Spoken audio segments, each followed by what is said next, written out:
Olá, Bianca, Uli, bem-vindas, bem-vinda Ana Rosa, querida, Alessandro, bem-vindo, pessoal, Rosana, bem-vindos, bem-vindos todos, bem-vindos, bem-vindos.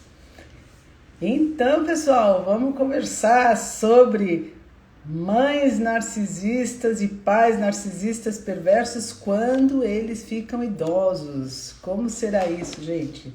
Como será a vida dessas pessoas que têm família com perversos? Como será que é essa dinâmica? E eu recebi muitas perguntas. Marta, querida, cumprimentando todos que estão chegando. Maria Augusta, reflexões de paz. Olha, tem uns nomes que eu não entendo direito, mas são todos super bem-vindos. Hoje a gente vai falar, querida, linda, vamos falar sobre um tema complexo, né? E vamos ver se eu consigo dar uma luz aí para vocês. Ó, já dei a luz, pronto. Vamos ver como que fica essa luz aqui para vocês. Daniel, Dani. Então vamos lá, pessoal. Vamos conversar um pouco sobre o que acontece quando se tem dentro dos lares, e às vezes nem é dentro dos lares, gente. Às vezes você tem na família, já os teus pais já estão idosos e tem aquela mãe que a vida inteira foi abusiva, a vida inteira, e agora na velhice, além de ter sido sempre abusiva, você tem noção do abuso, já tem noção desse abuso, já tem noção de como que ela se vitimiza, como que ela escancara e joga a culpa em você, nos teus irmãos, seja lá em quem for. Como é que você vai lidar quando ela começa a ficar mais frágil, teoricamente, só que ela não muda, Pessoal, super bem-vindo vocês que estão chegando. Então, será que ela muda ou não? Eu falei já direto que ela não muda, mas será que essa mãe, esse pai que tem um histórico de abusos, de maltrato, mesmo que velado, aquele maltrato que é manipulador, que joga a culpa, que desqualifica, que usa o outro como objeto de utilidade. Exatamente, usa como objeto utilitário. Você serve para... existem muitos filhos que são filhos devotos, muito devotos, e que a vida inteira são tratados como segundo plano, como se fossem empregados dos próprios pais. Gente, eu estou falando de um recorte de pessoas. É claro que não são todos os pais, longe disso, que são assim. Estou falando desses pais que sempre tiveram características abusivas, sempre. E como que eles vão se portar quando eles forem bem mais velhos. E muitos deles, para não dizer a maioria, infelizmente, acabam não mudando. Eles vivem o mesmo filme, como se a vida toda deles fosse 1 minuto. Vocês já pensaram nisso? É uma vida de 1 minuto, porque a pessoa se repete indefinidamente. E ela sempre se repete no mesmo tipo de funcionamento. Então, existe o tempo objetivo e o tempo subjetivo, que é 1 minuto de vida para uma vida inteira funcionando do mesmo modo que esse 1 minuto. Então, aqui a Bianca, por experiência, só piora, ficam mais sem vergonha de agir de forma abusiva. Isso faz parte, usar a velhice para justificar as maldades. Sim, e eles ainda se vitimizam, né? Então, eu vou categorizar hoje parte a parte de como que pode ser esse tipo de funcionamento.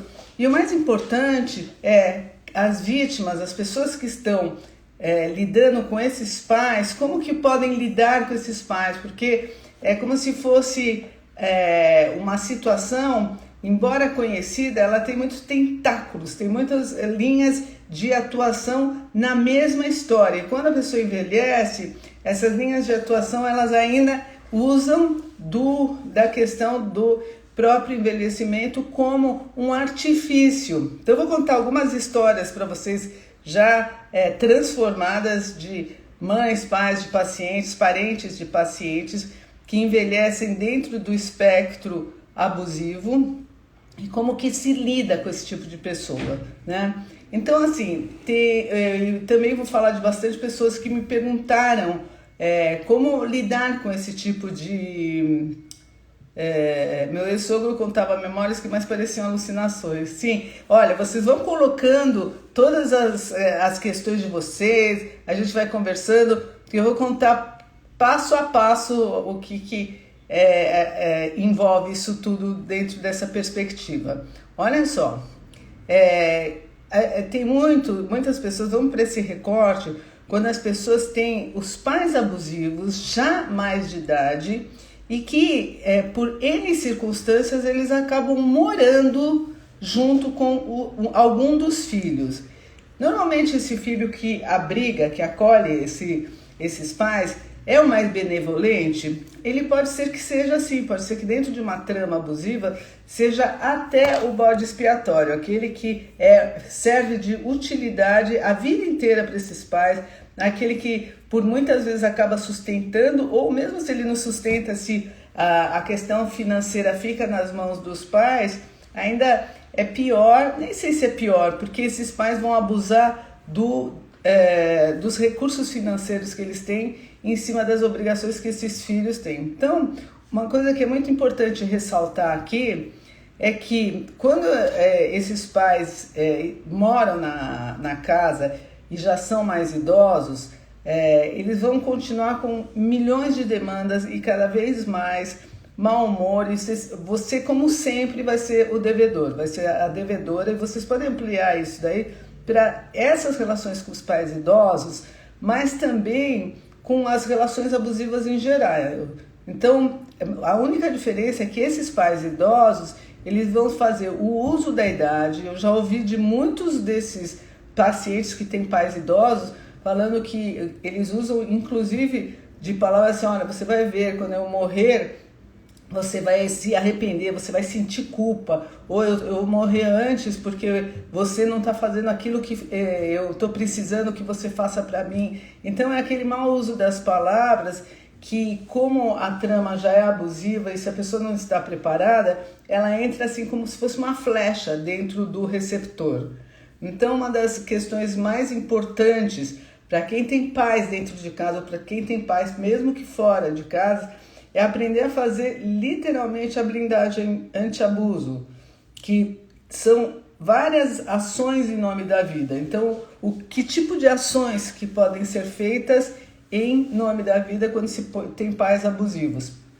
Tem pessoas que vão ficando mais velhas e esses pais, claro, que vão envelhecendo e que começam a se distanciarem fisicamente desses pais e não rompem, porque são pais, alguns até rompem, ou esses próprios pais rompem por vários motivos, porque existe sempre uma ameaça de rompimento: se você não fizer o que eu quero, eu vou romper com você. E alguns pais usam até algumas artimanhas de crenças e de doutrinação com os filhos, que se os filhos não dançam direitinho de acordo com a cartilha deles, eles literalmente não precisam fazer parte da família. E essa ameaça, esse medo do rompimento faz com que muitos desses filhos sucumbam a maus tratos ou a uma vida que não tem nada a ver com eles, para não ter a dor do rompimento afetivo. Quando esses filhos se fortalecem, eles podem romper internamente. Alguns, quando o abuso é muito grave, se veem na necessidade de romper fisicamente, né? Eu tenho casos de pacientes minhas que é devastador o modo como a mãe abusiva trata a vida pessoal dessas pessoas.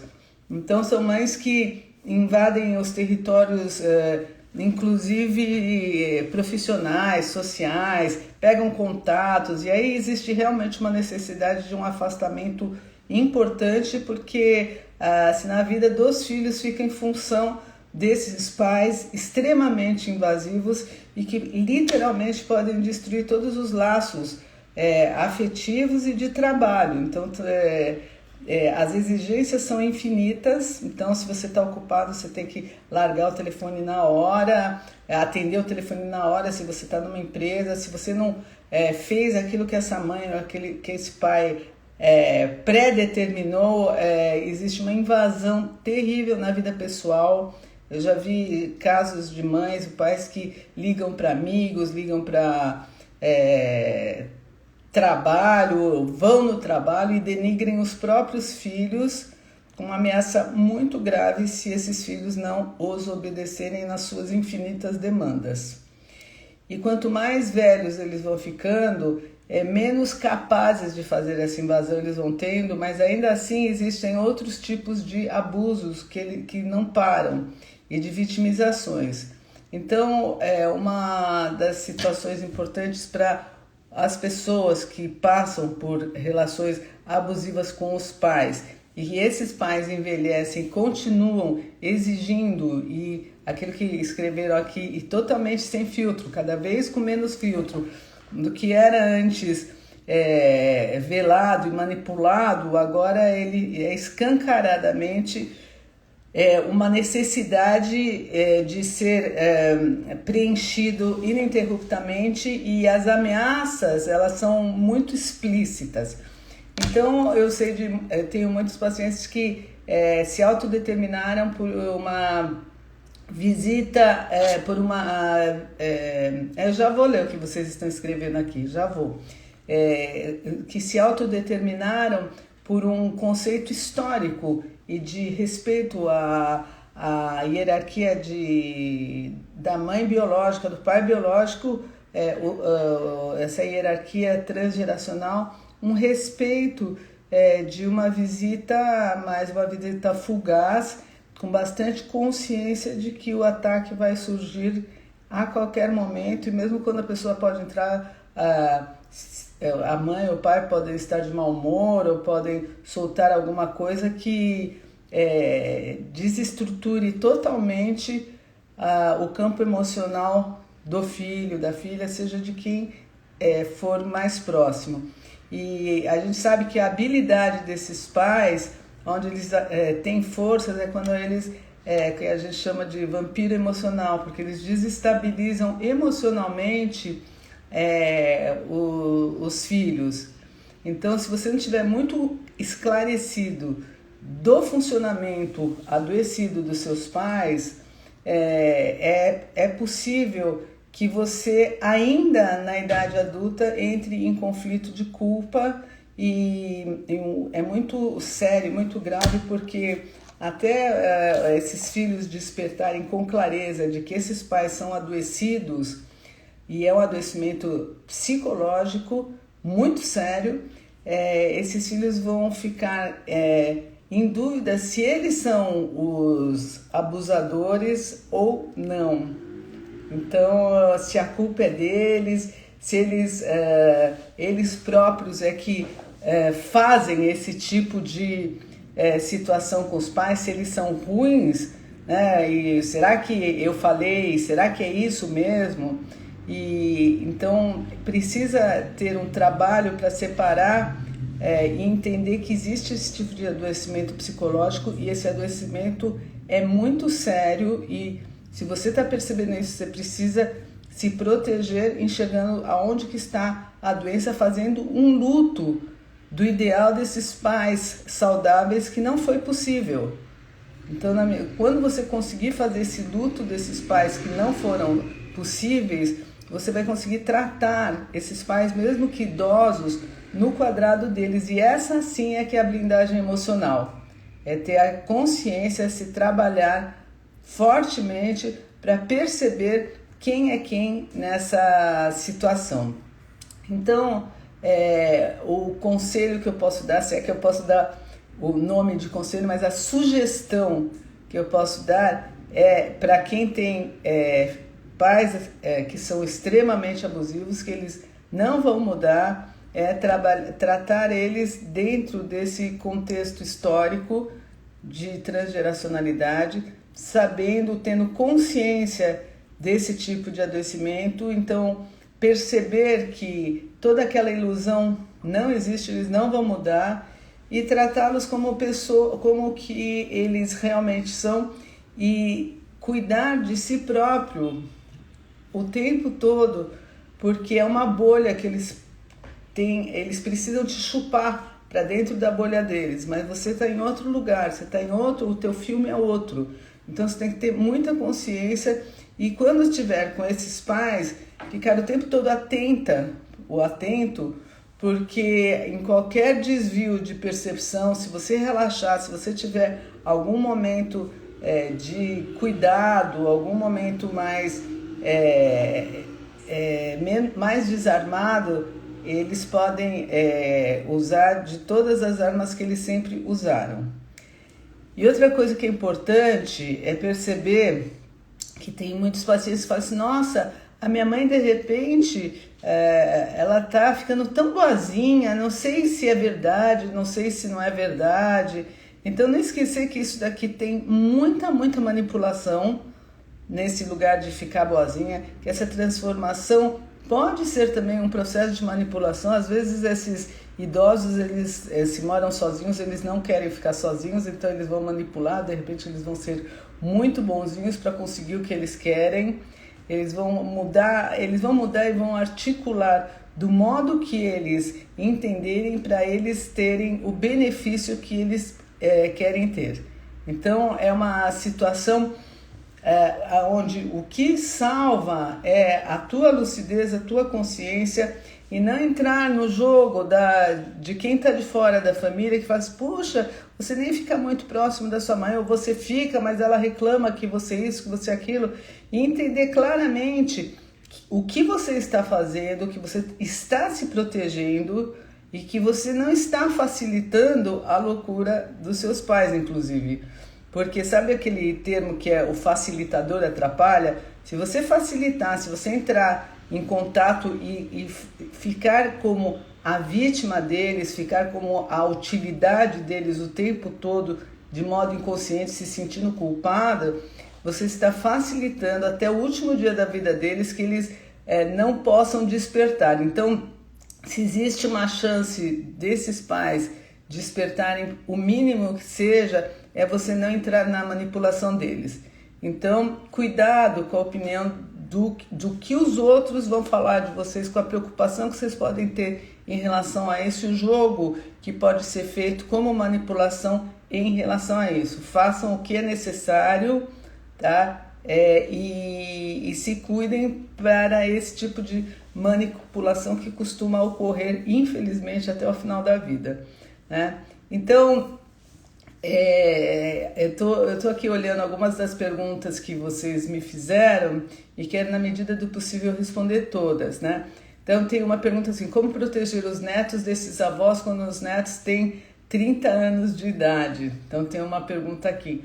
Então, é assim, esses netos, eles têm uma outra relação com os avós. É uma pergunta muito importante. Eles têm uma relação bem diferente, porque esses netos, eles vão ter essa avó, por exemplo, se for mulher, ela vai ser melhor mãe do que você mesma, porque é uma competição absurda. Então, provavelmente ela vai facilitar muito. Os avós realmente eles facilitam a vida dos netos, é uma delícia, mas aqui vai ser em nome de quebrar toda a lei que você vai dar para os seus filhos. Então, ela vai ter uma competição muito grande, inclusive vai falar mal de você. Então é bom que vai falar mal, ou até pode ser que enalteça você para os teus próprios filhos, para confundir mais a cabeça deles quando você tentar alertá-los, dizendo o quanto que é prejudicial esse tipo de relação e quanto que precisa dar limite. Mas também saber que a história dos seus filhos com os avós é uma história que independe da sua. Eles têm uma outra trajetória e poder mostrar o que acontece, mas que eles vão perceber o tipo de funcionamento, mas com certeza eles não vão ser tão reféns quanto os próprios filhos são e foram. Então, eu vou dar uma olhada aqui nas perguntas, porque eu estou vendo que tem algumas perguntas interessantes e depois vou falar mais um pouquinho para vocês, tá? Olha só. Usam a velhice para justificar as maldades. Sim, muito. Cada vez existe algo mais incrível que eles podem usar para fazer o que eles querem fazer. Sendo que o que eles querem fazer é assim, eles serem magnânimos, eles não vão suportar envelhecer nunca, mas vão fazer uso desse status para conseguirem preencher esse vazio interior que eles têm, que nunca preenche, nunca. Então vamos lá.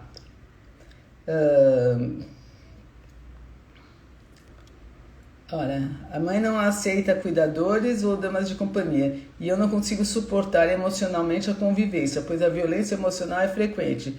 Dias de uma aparente aproximação e dias de subjugação, que é a dinâmica do abuso. Que a mãe abusiva, ela vai alisar, vai bater e alisar, bater e alisar. Por que ela vai fazer isso daí? Porque ela vai te quebrar, mas ela não quer ter você quebrado, porque ela quer te quebrar de novo. Então ela vai dar um tempo para você se restabelecer, para ela te quebrar de novo. Então ela precisa disso daí, porque é perverso, e ela precisa quebrar tudo que significa estrutura no outro, no caso você. E é complexo isso daí, porque não é só isso, esse tipo de abuso. O abuso é de não suportar que ela está ficando velha e você ainda não. Você ainda vai demorar para chegar na idade dela. Então existe a inveja nesses tipos de relacionamento. Inveja porque você é mulher, inveja porque você não está envelhecendo e você que deveria envelhecer, não ela, entendeu? Então, olha, já precisei trabalhar remotamente enquanto fazia companhia para minha mãe. E durante o período, ela o tempo todo falava mal de mim, do meu trabalho, com risco de os outros ouvirem. É assim. Esse é um retrato muito claro do não respeito pelo espaço do outro e de como é forte, de como é poderoso esse tipo de manipulação e esse tipo de colocação de culpa nos filhos, e que os filhos se sentem culpados pelas limitações que os próprios pais têm, né? Eles não têm limitação, é interessante porque eles têm limitações, mas não têm limitações para o nível de manipulação que eles fazem. Então os filhos muitas vezes eles estão crescendo na vida, eles estão alcançando situações boas e eles se sentem culpados porque esses pais, a mãe privou de ter alegria na vida, de ter prazer, de ter um trabalho porque tinha que cuidar dos filhos, e isso tudo é jogado na cara desses filhos. E por aí vai, são todas crenças, que aquelas que eu falei logo no início da live, são crenças que vão sendo colocadas nos filhos a ponto de tirar a alegria das conquistas que eles têm, porque eles vão se sentir sempre devedores. E mesmo quando eles têm conquistas, o que acontece com muitos desses pais é que o dinheiro, inclusive, dessas conquistas tem que ir para eles, porque eles é que criaram esses filhos e eles são merecedores de uma parte, se não de todo o salário, porque eles precisam fazer grandes melhorias na vida e por aí vai. Então, olha aqui, meus pais são assim, mas a minha mãe, que fazem torturas psicológicas, minha mãe queria que eu casasse com um cara que ela achava que prestava. Há pouco tempo atrás soube hoje que a mulher que sustenta, quer dizer, todas essas questões abusivas, então, quem que é o ideal para essa mãe? Então, ela não vai enxergar quem é o ideal para você, ela vai enxergar como que ela vai ficar bonita na fita para determinadas pessoas, para a sociedade, e você vai pagar com as suas ações. Então, se você fez algum feito legal que vale a pena, ela vai falar que a filha dela, o filho dela fez isso daí. Agora, por outro lado, se ela precisar te usar para fazer determinadas coisas para ela, ou para casar com alguém que ela acha que tem que ser, porque ela vai ficar bem com fulano, com fulano, aqueles casamentos arrumados que a gente acha que é só de antigamente, lê do engano. Existe até hoje, e muitas das pessoas que casaram com essas pessoas que foram escolhidas, que são casamentos que às vezes, na maioria das vezes, são casamentos muito complicados, e ainda existe algo que a filha não foi boa o suficiente para sustentar um casamento que ela nem queria. Então tudo vai ser motivo de crítica, e a vida desses filhos, enquanto eles não despertam, vai ser um verdadeiro inferno. Por quê? Porque existe uma conexão, existe uma dificuldade desta separação de ver que esses pais são adoecidos e que eles continuam adoecidos na velhice, continuam fazendo a mesma coisa. Então a blindagem, né? Como que você consegue lidar com isso? É quando você enxerga totalmente como que eles funcionam, cuida dos danos emocionais que aconteceram com você ao longo da vida e consiga colocar limites onde você possa se sentir bem, por mais difícil que seja. E é uma trama que é muito complexa, porque às vezes envolvem outros familiares que não estão nesses bastidores e não estão vendo que existe essa trama abusiva, e muitas vezes eu sinto em dizer que vocês correm o risco de serem mal vistos, mas a essa altura do campeonato, tanto faz para vocês. Eu espero que tanto faça, porque vocês precisam saber que quem precisa muito e quer ser bem visto é tua mãe, é teu pai, no caso deles serem narcisistas perversos, e que você já está a ponto de ser mal vista o tempo todo se você não fizer o que os seus pais desejam. E essas artimanhas, mais quando eles ficam mais velhos, eles vão requerer muita atenção e vão continuar jogando culpa, mas só vai fazer efeito se você ainda estiver atado na expectativa de pais e mães idealizados, ou se você estiver mal trabalhado dentro de você mesmo, com a crença absoluta de que você não é uma pessoa boa. E olha só, sentir raiva, sentir indignação em algum momento por esses pais, antes de compreenderem mesmo que esses pais são adoecidos, isso faz parte da natureza humana. Então tem muitos filhos que acham que porque eles não são permitidos de sentir nada de negativo. Para eles só tem que sentir compaixão e a dor dos pais. E para eles não é permitido sentimentos negativos.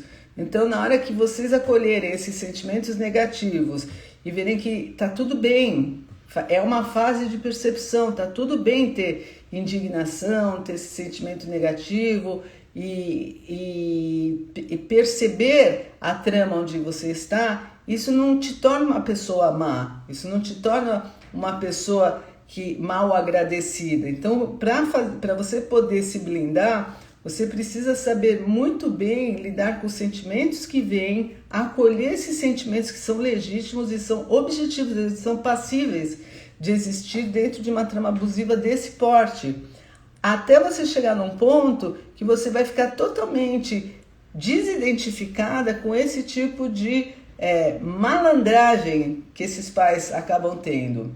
Então, sorte de quem não tem filhos, porque senão só piora. Sim, esses filhos passam por situações assim, os filhos que são filhos abusivos e têm filhos. São situações que elas transcendem a própria pessoa, né? Então, olha aqui, fico o tempo todo em dúvida de como agir. Se faço A ou B, está sempre tudo errado. Não consigo ser eu mesmo, estou o tempo todo pisando em ovos. É isso que eu falei. Então, assim, vai continuar assim, você pode ter certeza que ela não vai mudar.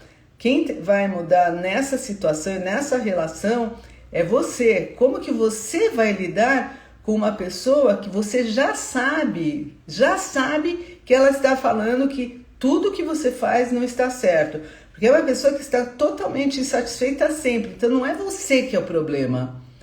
Não é você que não está conseguindo satisfazer, a flecha está ao contrário. É ela que nunca é satisfeita com nada, como você sabe. Só que se você se colocar como uma pessoa salvadora, que tem que salvar e que tem que literalmente suprir essa mãe, você vai pisar em ovos, sim. Você vai pisar em ovos, só que esses ovos são os ovos que você está criando agora como adulta. Então é hora de tirar esses ovos, fazer omelete, fazer o que for. E olhar para essa mãe, para esse pai e falar assim, sim, você tem uma expectativa impossível em relação a mim. Eu jamais vou conseguir resolver essa tua expectativa, mas eu preciso de paz, eu preciso viver, eu tenho uma vida para viver e eu não vou viver na expectativa de você me aceitar. De você me aceitar e de você gostar de mim. Porque essas pessoas, elas têm dificuldade de entender o que é afeto. Porque elas acham que elas precisam ter essa magnanimidade sempre. O próprio envelhecimento tira a magnanimidade dessas pessoas, embora muitas se tornam até chatas, porque ficam contando dos feitos que tiveram ao longo da vida toda, de como todas as pessoas amam elas e querem ser o palco de todas as reuniões, e se não são os troublemakers, né? São aqueles que fazem o problema, que acontece uma coisa assim, que é muito chato e que eles implicam com alguma coisa, ou passam mal, ou tem alguma coisa, porque pelo bem ou pelo mal querem chamar atenção, que dá um incômodo e uma perturbação muito grande você ficar perto dessas pessoas, é claro. E tem muitas atitudes para se tomar em relação a isso. Você pode tomar desde atitudes de ter uma convivência presencial mais espaçada, ou ficar mais próximo e saber como lidar com esse tipo de situação. Então eles vivem no mundinho deles e querem que nós vivemos o mesmo deles, mas eles tinham que entender que o mundo mudou muito. Sim, mudou muito, mas lembra, Rose, que isso daqui é um adoecimento, e é um adoecimento de difícil detecção. Por isso que a gente está falando tanto sobre isso. Por que ele é de difícil detecção? Porque ele não é que nem uma pessoa que tem um surto psicótico, uma pessoa esquizofrênica ou que tem um delírio, que você olha para a pessoa e fala assim, não, essa pessoa ela está com esse tipo de adoecimento. Esse adoecimento aqui ele é velado, mas ele não deixa de ser um adoecimento. Então, aquela coisa que essas pessoas estão entre nós, século XXI, muito mais, porque a gente está na era do narcisismo, e temos essa pouca construção interna e a necessidade de vestir um personagem, e mesmo os nossos pais, que já vêm com uma história totalmente criada nesses termos. Então, o que fazer para romper esse ciclo de abuso é você estar desperto, é a tua lucidez de ver que eles funcionam de modo muito adoecido, que é patológico, e é muito patológico isso daí, e você se livrar de tudo que foi projetado de negativo e que continua a ser projetado de negativo em cima de você. Não, você não é a pessoa doente, você não é a pessoa que faz tudo errado, e que eles nunca vão ter fim. A depreciação e a necessidade de preenchimento, de enaltecimento deles. Então, se você ficar tentando preencher ou ficar magoada com o que eles falarem, é sinal que você ainda não entendeu que eles têm um adoecimento patológico. É patológico. Na hora que você entender que eles estão adoecidos, você vai lidar como alguém que você lida que tem um adoecimento psicológico e que é mais velado, mas ainda assim é um adoecimento bem importante. Então, tomar cuidado para não ficar influenciado com a opinião de quem está de fora, porque esses pais eles vão usar o que a gente chama de flying monkeys, né? Que são esses macacos voadores, para fazer essa campanha de vitimização deles. E eles vão fazer uso sim da idade deles, eles vão fazer uso de tudo, mas são novas articulações sobre o tema que você conhece da vida inteira. Não mudou, mas eles são sim muito criativos dentro das necessidades deles, e eles têm eles precisam desse preenchimento, de depreciar o outro.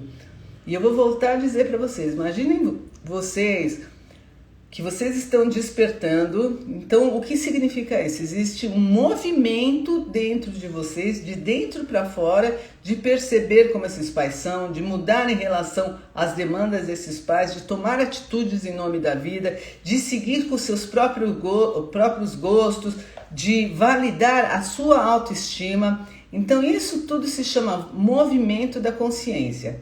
Vocês estão sim fazendo isso, estão assistindo essas lives, estão fazendo as mudanças importantes para vocês se transcenderem. Agora, imagine esses pais que não fazem mudança nenhuma, isso já é uma patologia. Eles se configuram assim numa idade muito tenra e vão morrer assim. Então, passam a vida inteira no mesmo modo de funcionar, articulando criativamente situações para manipular, para se enaltecerem, para preencher o que não dá para ser preenchido, para te depreciar, mas eles vivem a vida inteira nessa linearidade. E é o que eu falo, é uma vida inteira em 1 minuto, é 1 minuto do mesmo funcionamento que se repete o tempo todo.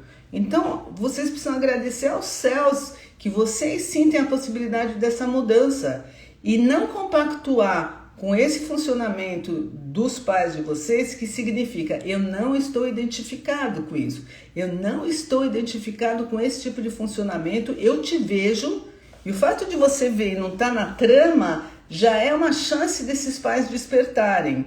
Então, eu te vejo, eu sei da sua necessidade, e eu vou fazer o que é bom para mim, para minha saúde emocional, e vou dar o limite necessário, que pode ser que você desperte com isso, mas mesmo que essa não seja a sua função, porque se você acorda, olha, veja como eu sou, veja como que são as coisas, ainda esse tipo de objetivo, ele ainda mostra que você está dentro da trama. Então, quando você se desidentificar e não precisar mais desse lugar de pisar nos ovos, de ser aceito, ficar refém do olhar dos outros junto com essas mães, mesmo sabendo que esses pais são abusivos, quando você conseguir sair desse lugar de refém, aí sim esses pais literalmente têm, quem sabe, uma chance de despertarem. Mas nesse momento, o mais importante para vocês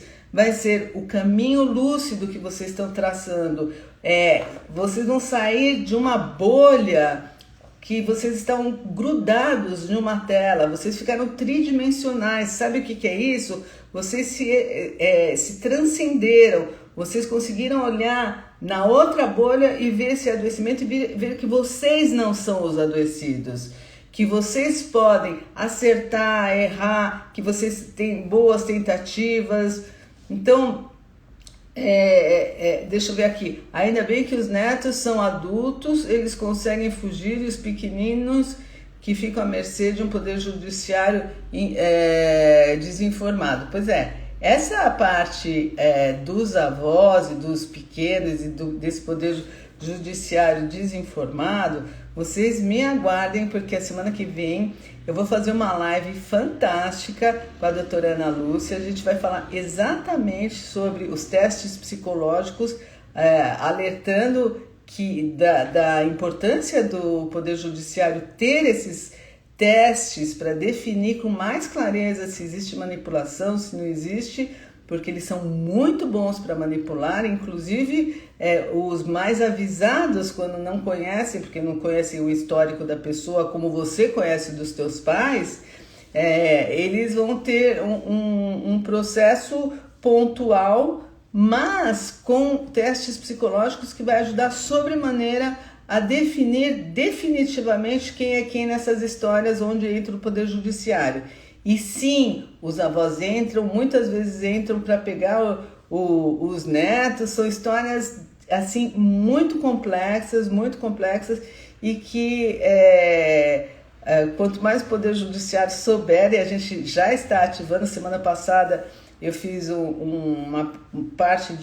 fiz uma palestra num curso para uma parte do Poder Judiciário, foi fantástico. Então o pessoal já conhece bastante e está conhecendo cada vez mais e ficando cada vez mais alerta e desperto desse tipo de trama abusiva e os meandros do que acontece nessas relações. Então, olha só, com meu sobrinho está sendo assim, minha mãe trata muito melhor o neto do que tratou nós que somos filhos. É isso mesmo, percebi já. Mas os que não moram com os pais, porque aí os avós se bagunçam todos nos tabuleiros da vida. Exatamente, tem super a ver com aquela live dos tabuleiros que eu trouxe, exatamente, muito, muito bem colocado, que a mistura desses tabuleiros, onde um quer colocar o tabuleiro em cima do outro. Eu acho que vale a pena, se vocês quiserem reassistir a live do tabuleiro emocional, que vale muito a pena para clarificar mais ainda, né? Então, olha, a minha mãe fazia isso com meu pai, tirava toda e qualquer autoridade dele conosco, filhos, um queridinho, e eu, a criadora de caso, que é o bode expiatório que a gente chama, truce, né? Que a gente chama do bode expiatório. E a retirada de autonomia do pai é exatamente isso, a autoridade. Porque a mãe, ela acha que o reinado é só dela, ela é uma tirana, e esse pai também, por educação já cultural, ele não quer abandonar o lar, ou não quer deixar os filhos com essa mãe abusiva. Então essas tramas, elas muitas vezes elas se desenvolvem de uma maneira bem terrível, né? Por conta disso. Vamos ver aqui. Existe uma mudança repentina de humor que Márcio, uma tática para controle, sim, e para dar uma ameaça de que pode haver um rompimento. E com isso, o que a pessoa faz? Ela se coloca de muito importante, porque se você tem medo desse rompimento, é porque eu sou a bacana da história, eu sou o legal dessa história, né? Como se libertar da competição mãe e filha, é tudo isso. Então, olha só, gente, a mãe narcisista faz tratamento de silêncio como gatilho. Peraí, deixa eu ver se... Estou em contato 0 a 2 anos, mandou macacos voadores para saber da minha vida várias vezes. Eu vou ler um pouquinho e já vou falar de tudo. Eles têm consciência disso de alguma maneira?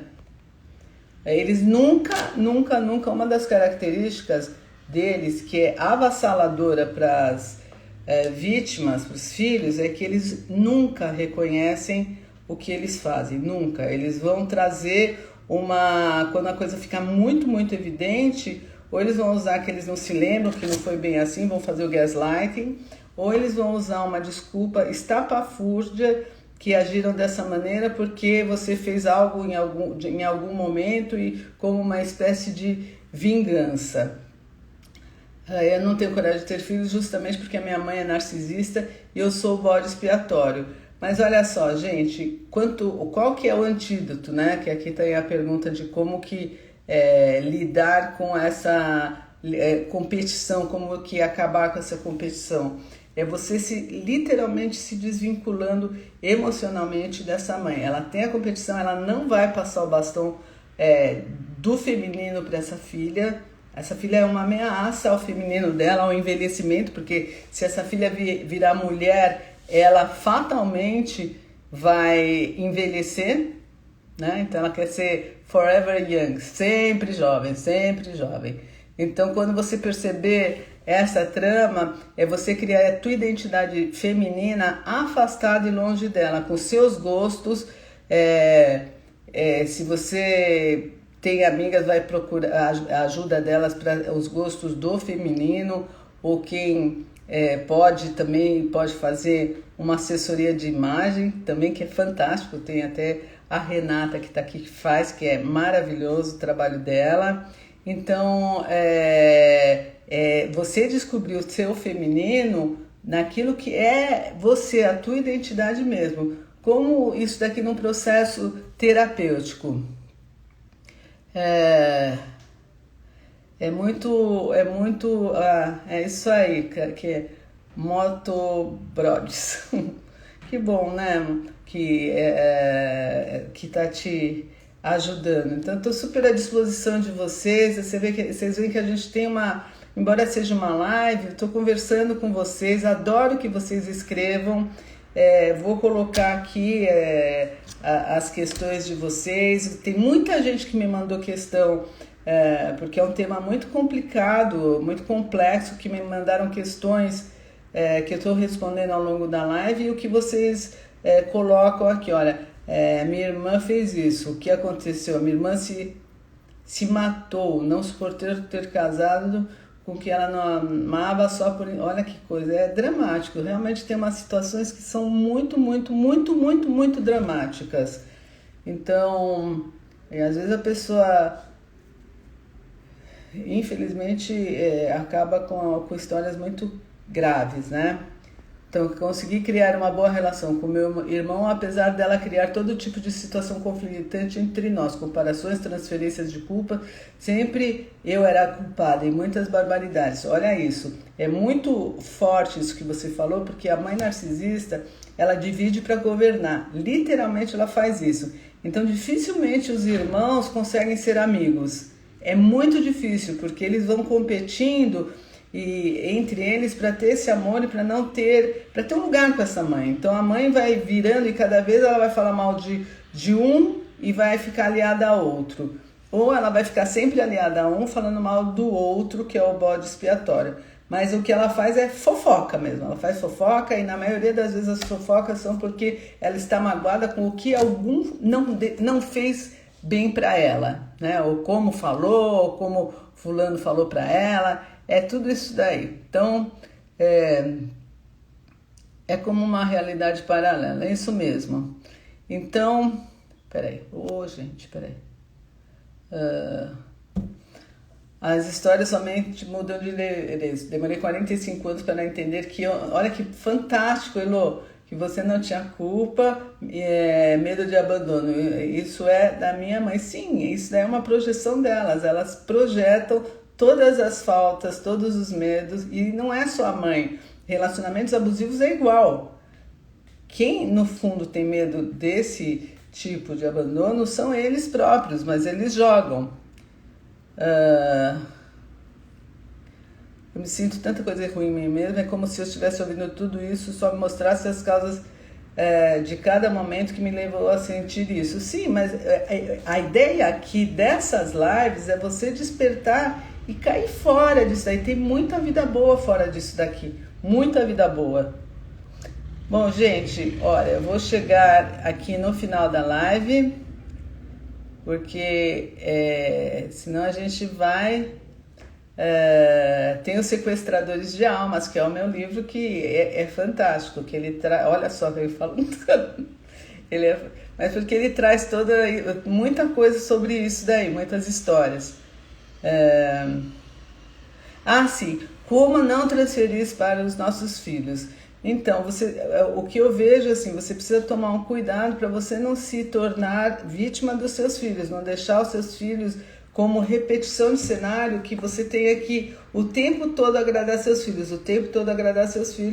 e tomar um cuidado para você realmente não se repetir. Mas o que eu vejo aqui, no momento que você fica desperta, você já começa a perceber o que você pode ou não fazer com os seus filhos. Então, esse defender de parentes, amigos que não acreditam que aquela senhorinha pode ser tão cruel. Olha, isso aqui você literalmente não tem controle. O teu melhor trunfo é você não se importar com nada disso que os outros estão falando, porque senão você vai fazer uma reverberação do que a tua mãe faz com você, que você fica com refém da opinião dela, então você vai ficar refém da opinião dos outros? Não, esquece, sai desse filme, se distancia. É isso, gente. Olha, tem mais perguntas aqui. O que eu peço para vocês é que vocês continuem escrevendo. Se tiver mais alguma dúvida, eu vou colocar vou postar agora essa live. Escreve embaixo que eu continuo respondendo, porque o tempo aqui já está acabando. Então, de novo, falar que eu faço essas lives como serviço, com muito carinho para vocês. Eu tenho muito prazer de poder passar essas informações, de a gente poder discutir, e quanto mais despertos, melhor. Um grande beijo para vocês todos E até terça que vem, que eu vou fazer com a doutora Ana Lúcia, falar do que pode para a justiça e como a justiça pode ajudar hoje em dia, tá bom? Então, não percam, semana que vem. Um super beijo e até a semana que vem.